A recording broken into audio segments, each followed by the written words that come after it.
वाल्मिक शंकर सरोवर, राहणार गोंडेगाव, तालुका नांदगाव, जिल्हा नाशिक.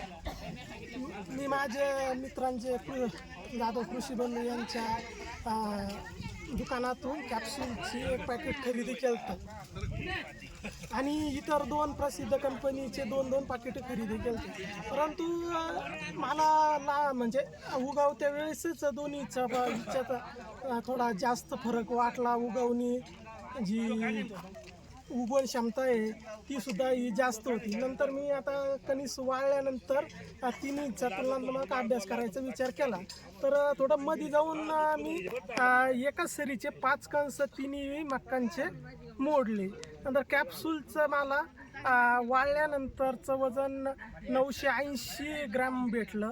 त्याच्यानंतर इतर एक प्रसिद्ध कंपनीचं 5 कणसांचं वजन 910 ग्रॅम भेटलं आणि इथं तिसऱ्या एका कंपनीचं फक्त 880 ग्रॅम भेटलं.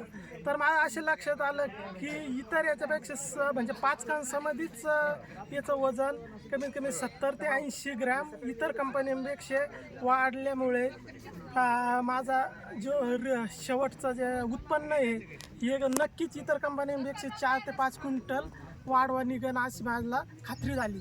त्याच्यामुळे मी आता पुढील वर्षी टोटल ज्या क्षेत्रावर आहे कॅप्सूल मक्काचीच लागवड करणार आहे. धन्यवाद दादा. निश्चितपणे तुमचा अनुभवाचा फायदा आमच्या सर्व शेतकऱ्यांना होईल आणि निश्चितपणे अशाच पद्धतीनं प्रयोगशील शेती तुम्ही करत राहा. धन्यवाद तुमचे.